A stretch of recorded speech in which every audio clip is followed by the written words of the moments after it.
Bro, the easiest way to sharpen your discernment is to deepen your walk with God. Aye.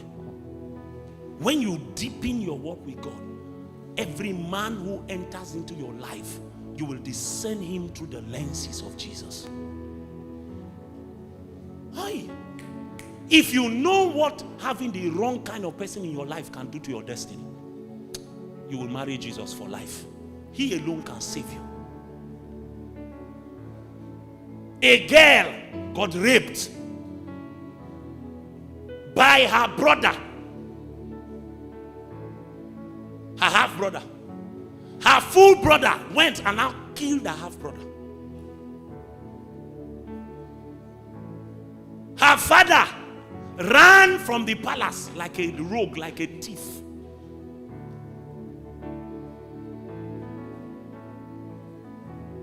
Her father's legacy damaged.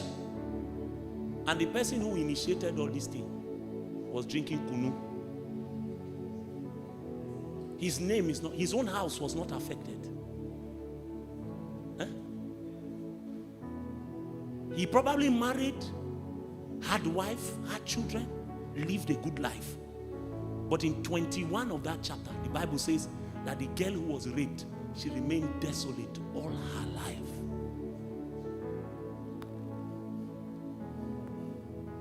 All her life. Because one man was in another man's life, and that man could not discern that this is a wicked man. I'm telling you a story from 2 Samuel 13. Jonadab, wicked man. One translation says that he was crafty. Crafty. Some of you have crafty people in your life, and the reason you cannot discern is that your walk with God has died. It's out of that relationship that you are supposed to define every other thing that happens in your life. Out of that. It's out of your relationship with God you choose a wife and a mother for your children. It's out of your relationship with God you say yes to a husband and the father of your children. We don't marry pointed nose and hips. We marry people who have built something with God. Hi, you don't know what marriage is. Marriage will test your convictions.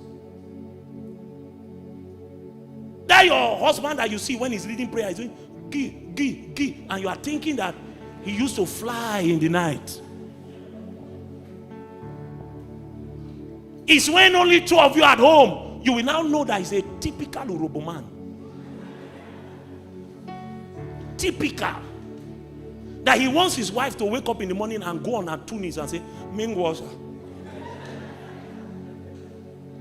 You don't know. Typical to the bone. That if he comes back and he enters the house and the wife does say, welcome baby, say, you go kill goat. A whole grown man is baby. So you as a wife will be sitting in the congregation and you will be seeing him doing gi. You say, hey, say these people don't know what they are the face for us.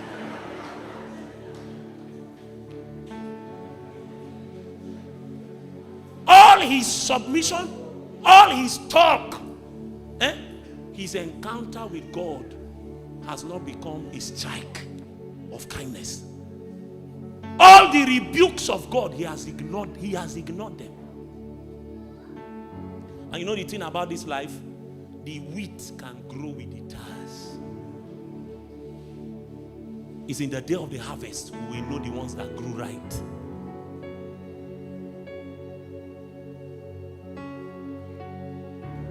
This life, the way it is designed, the whole reason God was showing us those things in Genesis is just to let us know that man is not designed to do life alone, bro. The first person you need, the first relationship you need to be able to do life is you need a proper relationship with God. With God first.